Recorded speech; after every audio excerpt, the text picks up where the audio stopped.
The cemetery was silent except for the whisper of the wind weaving through the trees. It was early morning, the sky still gray with dawn, and the grass sparkled with dew.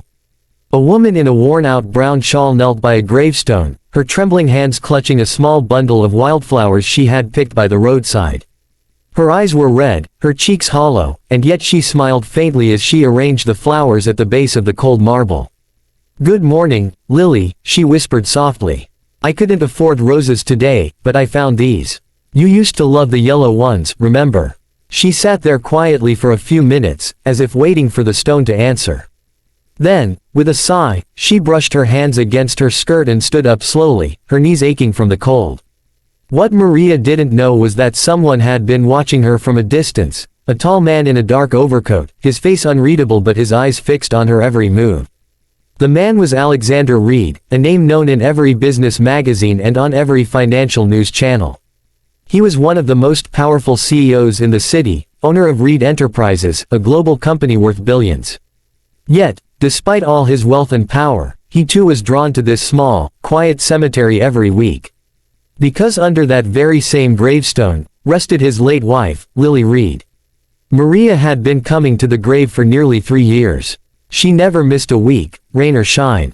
The caretakers knew her as the flower woman. She would always come with a handful of flowers, sometimes wilted, sometimes freshly picked, but always placed with care. To her, that grave didn't just belong to Lily Reed, the famous philanthropist and wife of a billionaire. It belonged to the woman who had once saved her life. 3 years ago, Maria had been homeless.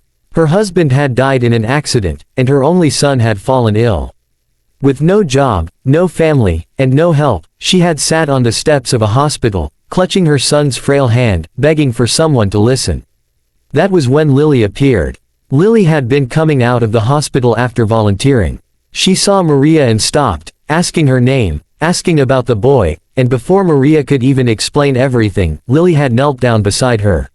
She didn't just give her money, she stayed with her through the night, paid for her son's treatment, and even helped her find a small place to live.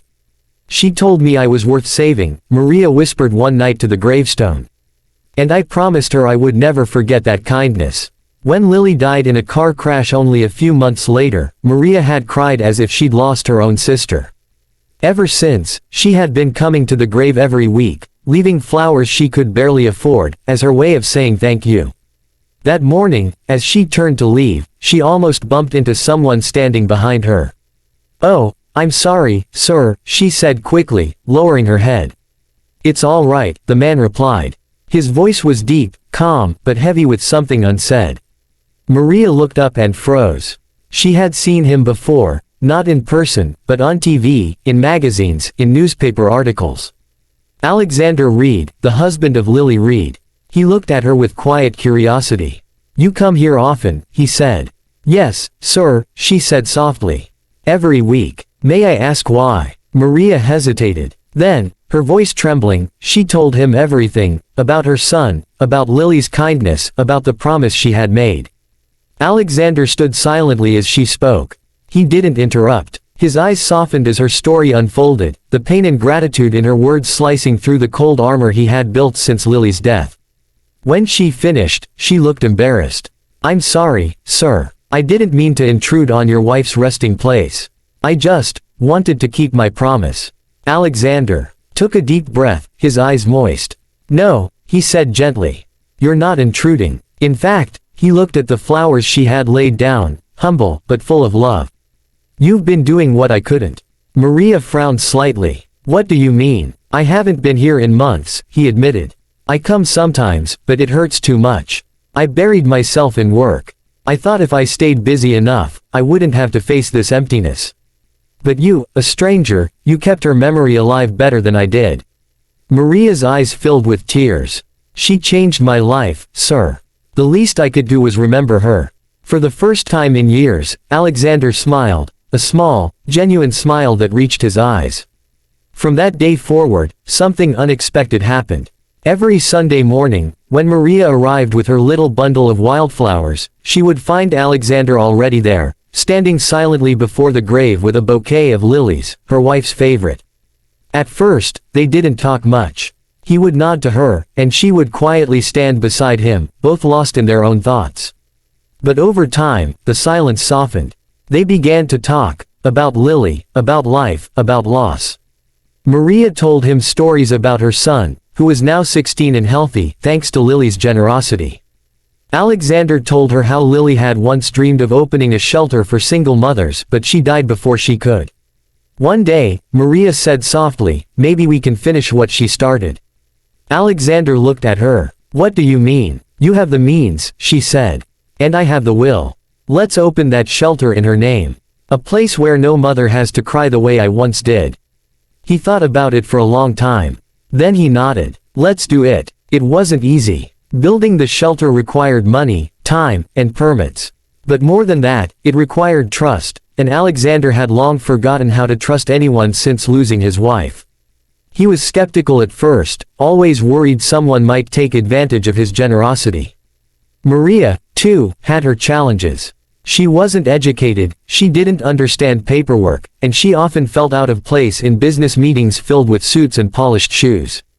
But she worked tirelessly. She cleaned, cooked, and comforted every woman who came seeking help, often spending her last few coins to buy blankets or food for others. Alexander noticed her quiet strength, the same strength his wife had once admired. Slowly, he began to change. He stopped spending nights in his empty mansion and started spending them helping at the shelter, repairing furniture, or reading bedtime stories to the children who had nowhere else to go. The shelter was named Lily's Haven, a tribute to the woman who had connected two strangers through kindness. A year later, on the anniversary of Lily's death, they held a small ceremony at the shelter. Dozens of mothers and children stood together, smiling through tears. Maria stood on the stage with Alexander, her hands shaking as she spoke. 3 years ago, I was a woman with nothing, she said. But a stranger saw me and gave me hope. Today, that same hope has built a home for so many others. Mrs. Lily Reed may not be here with us anymore, but her heart, her kindness, still lives on in every person who finds shelter here. The crowd clapped. Alexander stepped forward, his voice breaking as he added, "Lily once told me that love isn't about grand gestures, but small ones done with sincerity." Maria reminded me of that. She reminded me that healing doesn't come from wealth or power, it comes from compassion. Tears rolled down Maria's cheeks as Alexander took out a bouquet of yellow wildflowers, the kind Maria always brought to the grave, and placed them beside the plaque that read, "Lily's Haven, where every mother finds hope." Later, that evening, after everyone had left, Maria walked quietly to the cemetery once again. The sky was painted gold by the setting sun. She placed another small bunch of wildflowers at the grave and whispered, "We did it, Lily. Your dream came true." She stood up, only to find Alexander beside her again, holding the same kind of flowers. "I guess we'll be bringing these together from now on," he said softly. Maria smiled. "I'd like that, sir." He nodded. "No, not sir. Just Alexander." They stood there in silence for a long while, the wind brushing through the trees, carrying the scent of wildflowers. In the months that followed, Lily's Haven grew into something bigger than either of them imagined. It became a sanctuary, a place where women found work, children found laughter, and broken hearts found strength. Maria became the shelter's manager, and Alexander visited often, not as a CEO, but as a man who had learned to feel again. They were no longer strangers bound by sorrow, but friends united by love, the kind of love that outlives loss and turns pain into purpose. And every week, without fail, 2 bouquets of flowers, one of lilies, one of wild yellow blooms, rested side by side on a single grave. Because that grave no longer marked the end of a story, but the beginning of many new ones. Moral of the story: kindness never dies. One act of love, no matter how small, can ripple through time, healing wounds, rebuilding lives, and connecting hearts long after we're gone. Lily's compassion lit 2 lost souls, and through them, that light went on to brighten hundreds more.